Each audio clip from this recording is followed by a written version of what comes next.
Olá, boa noite. Seja muito bem-vindo ao Jornal da Record. Supremo decide que trabalhador pobre não precisa pagar honorários quando perder ação trabalhista. INSS vai depositar atrasados de mais de 92 mil aposentados e pensionistas. E ainda os gols da noite pela Copa do Brasil e pelo Campeonato Brasileiro. Agora no Jornal da Record.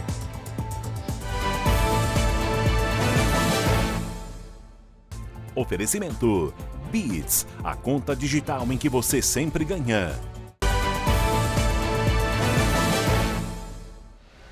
O Supremo Tribunal Federal decidiu que pessoas pobres não precisam pagar honorários dos advogados quando perderem uma ação trabalhista. Vamos até Brasília com o Alessandro Saturno para entender melhor tudo isso. Boa noite, Saturno. Olá, Adriana. Boa noite para você e a todos que nos assistem. Foram 6 votos a 4. Além disso, os ministros entenderam que essa regra ela também vale para os honorários periciais. Essa ação ela foi movida pela Procuradoria-Geral da República, que questionou a reforma trabalhista de 2017. Essa reforma ela havia definido que pessoas com direito à justiça gratuita passariam a arcar com honorários de advogados e peritos quando perdessem uma ação trabalhista. Agora, a maioria dos ministros entendeu que a cobrança de honorários fere o direito fundamental de acesso à justiça. A justiça gratuita, lembrando para quem está em casa, ela é concedida para os trabalhadores que recebem até R$ 2.500, o que corresponde a 40% do teto do benefício no INSS. Adriana. Obrigada, Saturno. A gente já se fala daqui a pouquinho. E o Ministério Público do Trabalho resgatou 15 trabalhadores de situação análoga à escravidão no Pará. Foi em Capanema, no nordeste do estado. Eles trabalhavam na lavoura de feijão e não tinham registro. Estavam alojados em um local sem camas, banheiros ou instalações sanitárias. Segundo os promotores, os trabalhadores eram submetidos a condições de insegurança alimentar e hídrica. O empregador firmou termo de ajuste de conduta para o pagamento de verbas rescisórias e dano moral individual. O valor médio da gasolina comum no Rio Grande do Sul já passou dos R$ 7,00, ou melhor, já passou dos R$ 6,00. Então nós vamos lá para Porto Alegre com a Marcele Dutra. Boa noite, Marcele. Boa noite, Adriana. Os dados são de um levantamento semanal da Agência Nacional do Petróleo. Essa média foi praticada entre os dias 10 e 16 de outubro. Na cidade de Bagé, o preço médio do combustível é de R$ 7,36. É o maior valor médio do combustível entre os municípios analisados. Já Sapucaia do Sul vai na direção oposta, com o menor preço médio do estado, R$ 6,32 o litro. O valor médio da gasolina no Brasil hoje é de R$ 6,32, segundo a ANP. Adriana. Obrigada, Marcele. E não é só no Brasil. A alta do petróleo fez o preço da gasolina disparar no Japão, a ponto de chegar ao maior valor em 7 anos. Assunto para a correspondente Silvia Kikuchi. Nesta semana, o preço do litro da gasolina comum aqui em Tóquio chegou a custar o equivalente a R$ 8,00. É a primeira vez desde outubro de 2014 que o valor chega a um nível tão alto. E, segundo os especialistas, deve acarretar um acréscimo anual de R$ 1.300 no bolso dos motoristas aqui no Japão. De acordo com o Centro de Informações sobre Combustíveis, a alta deve continuar conforme avança a recuperação econômica. Com a redução da pandemia do coronavírus, as pessoas estão saindo mais para viajar ou ir ao trabalho. Apesar de contar com 40% da frota de veículos híbridos ou elétricos, o Japão sofre com a alta do combustível e negocia com os países fornecedores um aumento da produção. De Tóquio, Silvia Kikuchi. Um helicóptero que transportava mais de 240 quilos de cocaína caiu numa fazenda em Ponta Porã, no Mato Grosso do Sul. Os 2 ocupantes morreram na queda e os pacotes com a droga ficaram espalhados pelo terreno. Não foram divulgados os nomes das pessoas a bordo e os proprietários da fazenda disseram que não tem relação com as atividades ilegais. O Centro de Acidentes Aeronáuticos e a Polícia Civil investigam o caso. São Paulo recebeu nesta quarta-feira um novo lote com 50 mil doses de Coronavac. Mas essas vacinas vão ser usadas apenas na aplicação da segunda dose. De acordo com a Secretaria Municipal de Saúde, a prioridade é concluir a imunização de quem recebeu a Coronavac na primeira dose. No Rio de Janeiro, o calendário de aplicação da dose de reforço vai ser retomado nesta quinta-feira. Vamos então saber quem tem direito à dose extra com o Leonardo Arque. Boa noite, Leonardo.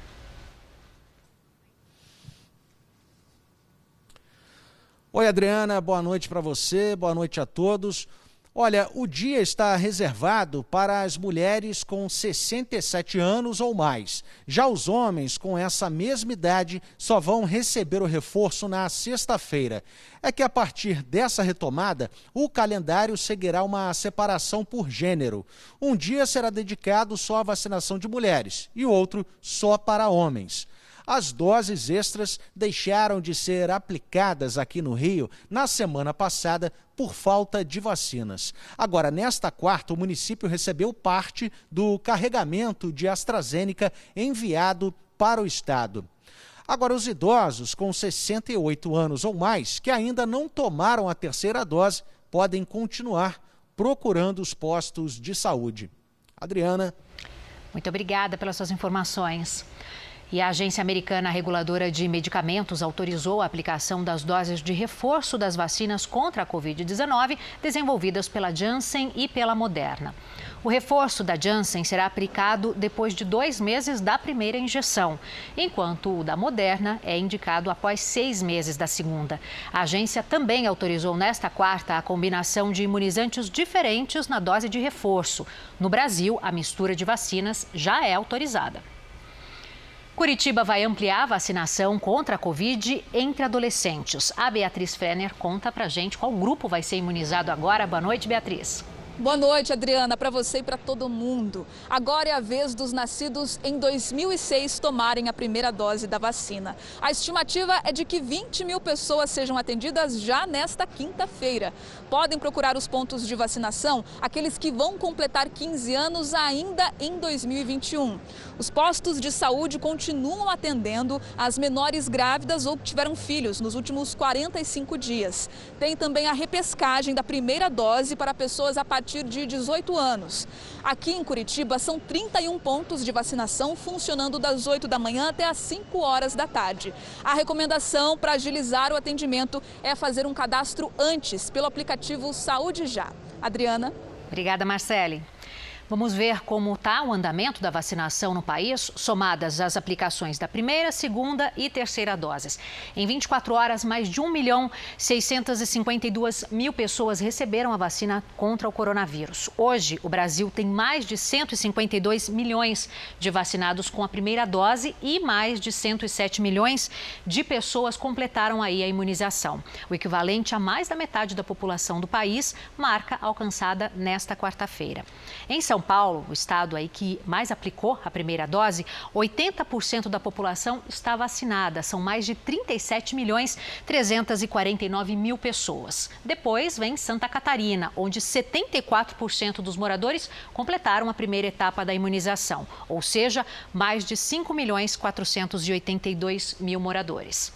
Em seguida, o Rio Grande do Sul, com mais de 8.474.000 pessoas imunizadas, o que representa aí quase 74% da população. No portal r7.com, você pode acompanhar a situação de todos os estados no mapa interativo. E o ritmo de desmatamento segue em aceleração na Amazônia. Só em setembro, a região perdeu uma área equivalente ao tamanho da cidade do Rio de Janeiro. Vamos saber mais, então, com o Danilo Magela, direto de Belém. Boa noite, Danilo. Olá, Adriana, muito boa noite para você e boa noite para todos. Os dados foram divulgados nesta quarta pelo IMAZON, que é o Instituto do Homem e Meio Ambiente da Amazônia. Em todo o mês de setembro, foram devastados mais de 1.200 quilômetros quadrados da floresta. É a pior marca para setembro em 10 anos. O Pará está no topo do ranking dos estados que mais desmataram a Amazônia há 5 meses consecutivos, com 39% da destruição no mês passado. Além disso, 6 das 10 terras indígenas mais afetadas pelo desmatamento em setembro estão, infelizmente, em solo paraense. O acumulado de janeiro a setembro superou os 8.000 quilômetros quadrados, 39% a mais do que no mesmo período de 2020. Adriana. Obrigada, Danilo. O número de prisões na fronteira dos Estados Unidos com o México bateu um recorde histórico. Segundo a imprensa americana, 1.700.000 pessoas foram detidas por autoridades americanas entre outubro de 2020 e setembro deste ano. Nessa lista estão 46 mil brasileiros. As tentativas de entrar no país aumentaram depois do fim das restrições adotadas na pandemia. Mais de 200 mil imigrantes foram presos só nos meses de julho e agosto deste ano. Goiás é um dos estados com o maior número de órfãos em decorrência da Covid-19 no Brasil. A Jaqueline Mendonça tem as informações. Boa noite, Jaqueline. Boa noite, Adriana. Um levantamento apontou que Goiás teve, até o momento, 809 registros de mortes com pais de crianças de até 6 anos de idade. 223 pais morreram de Covid-19 antes mesmo do nascimento dos filhos. Os dados são da ARPEM, a Associação dos Registradores de Pessoas Naturais, e apontam que Goiás é o segundo estado com mais órfãos da Covid-19 no país, envolvendo crianças dessa faixa etária. O estado com mais casos de mortes de pais e mães devido à Covid-19 é São Paulo, com mais de 3.800 casos durante a pandemia. Adriana. Obrigada, Jaqueline. Segundo o Ministério da Saúde, o Brasil tem 21.680.000 casos de coronavírus. São mais de 604 mil mortos. Foram 373 registros de mortos em 24 horas. Também nesse mesmo período, 22 mil pessoas se recuperaram da Covid-19. No total, já são 20.861.000 pacientes curados da doença e 215 mil seguem em acompanhamento. Aposentados, pensionistas e outros segurados do INSS vão receber juntos mais de 1 bilhão e 300 milhões de reais. O Alessandro Saturno está aqui de volta comigo, vai contar para a gente qual o motivo aí desses pagamentos, Saturno. Adriana, esse dinheiro vem de ações que os aposentados, pensionistas e segurados do INSS ganharam na Justiça. O Conselho da Justiça Federal disse que já liberou o pagamento para os tribunais regionais federais. O dia exato em que o dinheiro estará disponível na conta bancária vai depender do calendário de cada tribunal.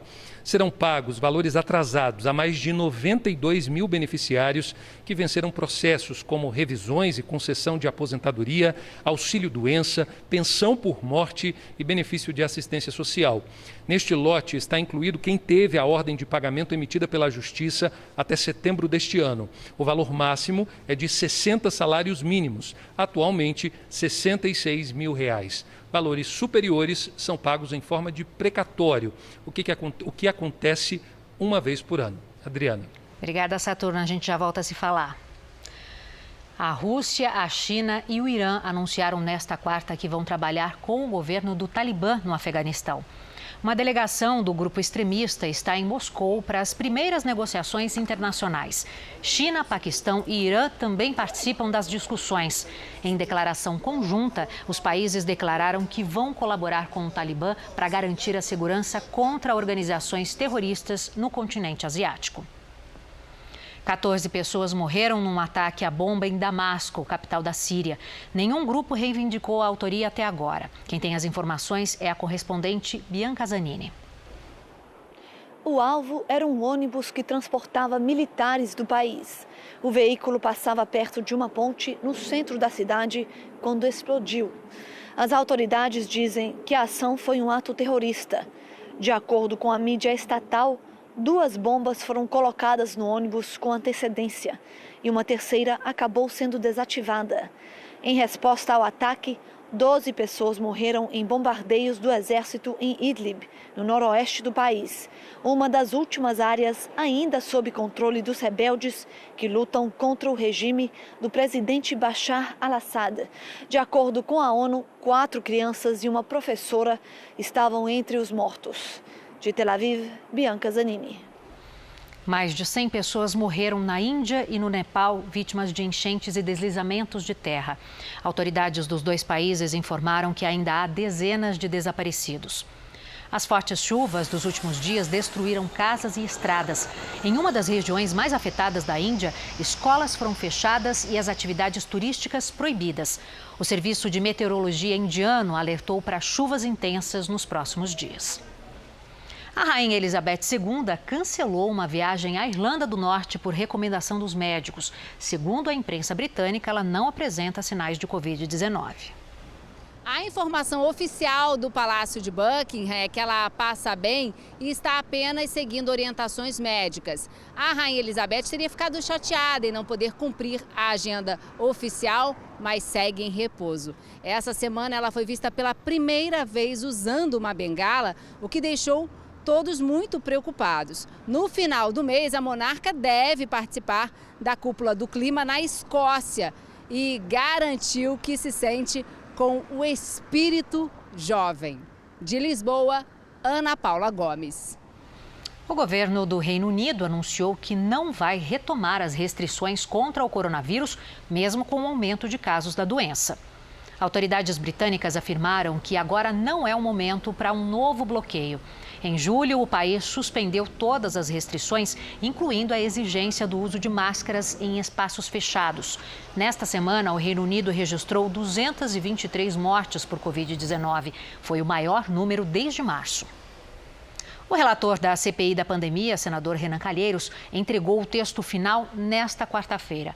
O documento atribui crimes ao presidente Bolsonaro e pede o indiciamento dele e de outras 65 pessoas, entre elas ministros, ex-ministros e filhos do presidente. O relatório pede o indiciamento do presidente da República pelos crimes de epidemia com resultado de morte, infração de medida sanitária preventiva, charlatanismo, incitação ao crime, falsificação de documento particular, emprego irregular de verbas públicas, prevaricação, crimes contra a humanidade nas modalidades extermínio, perseguição e outros atos desumanos, violação de direito social e incompatibilidade com dignidade, honra e decoro do cargo. Estes dois últimos são crimes de responsabilidade. Depois de muita contestação, o relator retirou do texto a citação do presidente pelos crimes de homicídio e genocídio de indígenas. O relator também retirou do relatório o crime de advocacia administrativa, supostamente cometido pelo senador Flávio Bolsonaro, mas manteve o de incitação ao crime. Pelo mesmo motivo, o relatório sugere o indiciamento de outros dois dos filhos do presidente, o deputado Eduardo Bolsonaro e o vereador Carlos Bolsonaro. Também foram pedidos indiciamentos de 4 ministros: Marcelo Queiroga, da Saúde, Onyx Lorenzoni, do Trabalho, Wagner Rosário, da Controladoria Geral da União e Braga Neto, da Defesa. E de 2 ex-ministros, Eduardo Pazuello, da Saúde, e Ernesto Araújo, das Relações Exteriores. No relatório, aparecem também 2 empresas, a Precisa e a VTC-Log. O relator lê um resumo do documento, que tem 1.180 páginas. Após 6 meses de intensos trabalhos, esta Comissão Parlamentar de Inquérito da Pandemia colheu elementos de prova que demonstram sobejamente que o governo federal foi omisso e optou por agir de forma não técnica e decidiosa no enfrentamento da pandemia do novo coronavírus, expondo deliberadamente a população a risco concreto de infecção em massa. O relatório foi lido, mas só será votado na próxima terça-feira. Até lá, ainda cabem modificações no texto. O líder do MDB, senador Eduardo Braga, pediu ao relator que seja sugerido o indiciamento do governador do Amazonas, Wilson Lima. Mas é inaceitável que o relatório final não peça a punição de nenhum dos responsáveis pelo caos vivido no estado do Amazonas. Nosso estado foi transformado em um verdadeiro campo de testes, com experimentos com remédios ineficazes, falta de oxigênio, de leitos, de internação e até de covas para enterrar os nossos conterrâneos.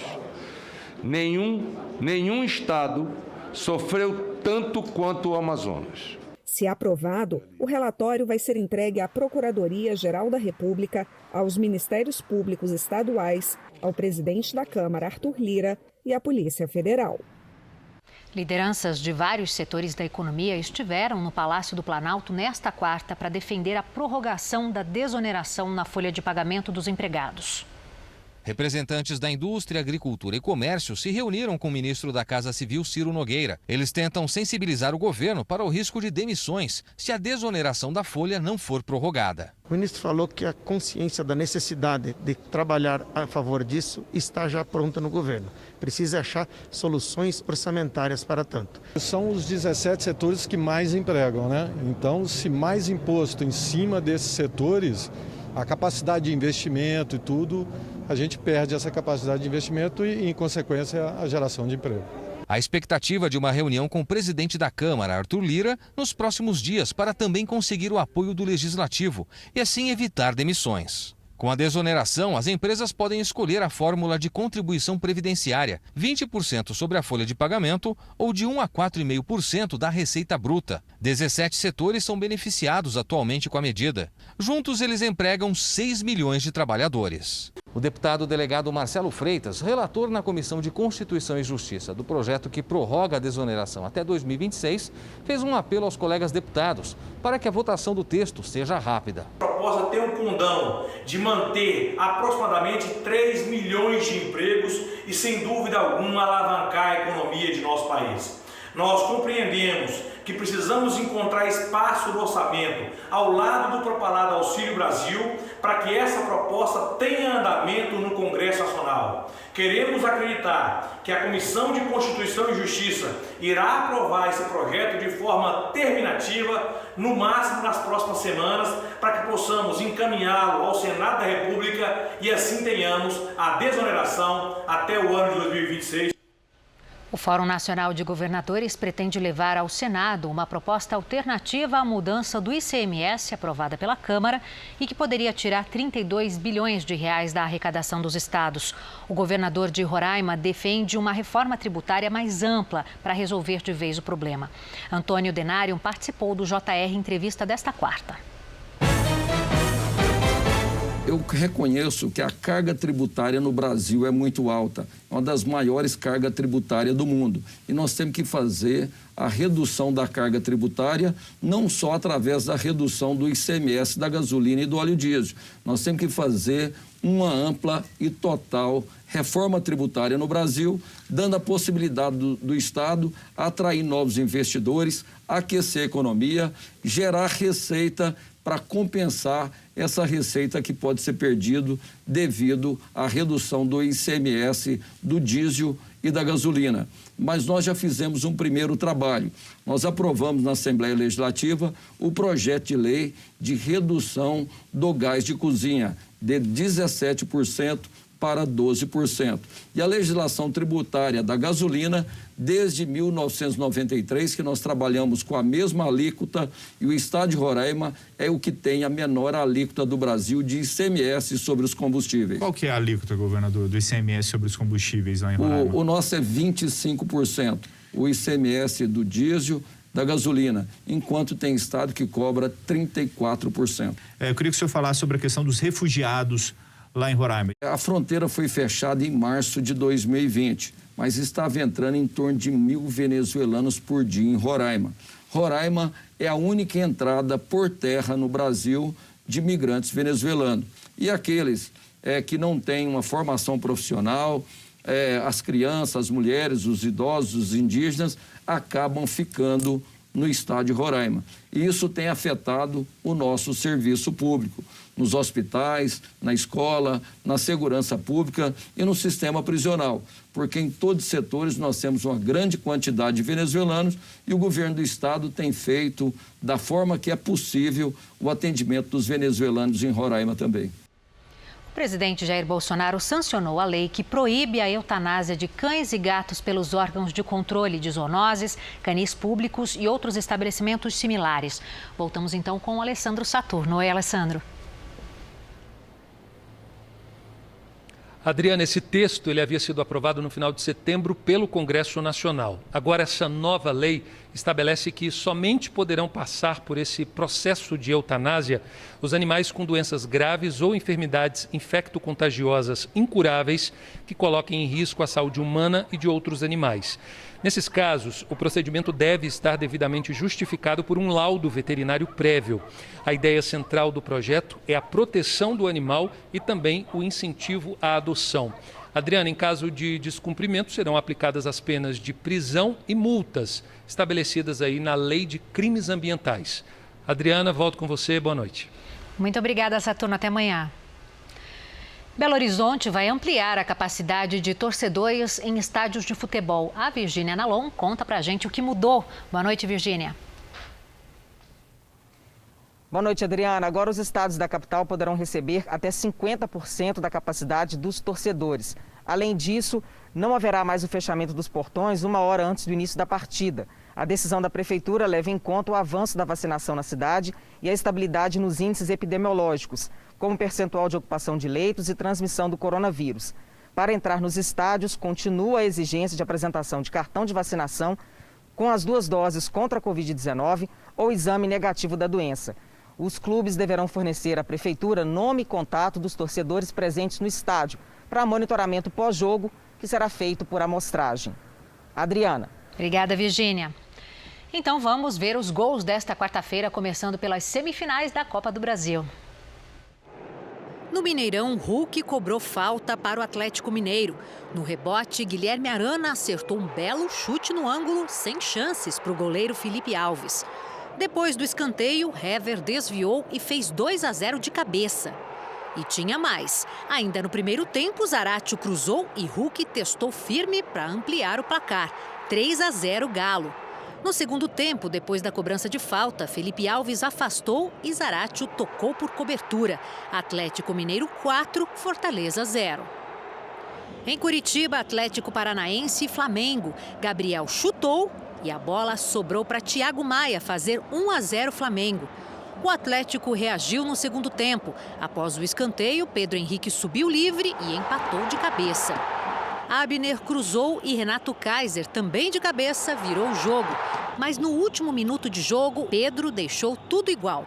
Atlético Paranaense 2, Flamengo também 2. No Campeonato Brasileiro, Ceará e Palmeiras entraram em campo nesta quarta-feira em jogo atrasado da 19ª rodada. Na Arena Castelão, em Fortaleza, Zé Rafael cobrou falta com categoria e fez 1-0 Palmeiras. No segundo tempo, Gustavo Scarpa cruzou e Daverson completou para o gol.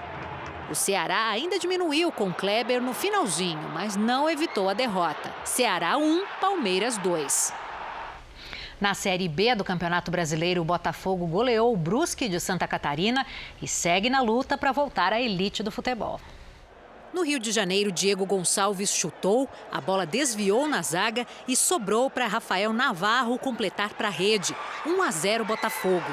No segundo tempo, o mesmo Rafael Navarro ampliou a vantagem em cobrança de pênalti. Nos acréscimos, Marco Antônio chutou cruzado e fechou o placar. Botafogo, vice-líder da Série B, 3, Brusque em 14º, 0. Na Liga dos Campeões da Europa, o brasileiro Jorginho foi o destaque do atual campeão, o Chelsea. Já o Manchester United do português Cristiano Ronaldo conseguiu uma virada incrível. A gente vai ver como foi. Na Inglaterra, o Manchester United recebeu a Atalanta da Itália. Pasalic colocou a Atalanta na frente e Demiral fez 2-0 para os visitantes. O Manchester reagiu no segundo tempo com Rashford e Maguire. E chegou a virada no placar com ele, Cristiano Ronaldo, para a festa da torcida. Manchester United 3, Atalanta 2.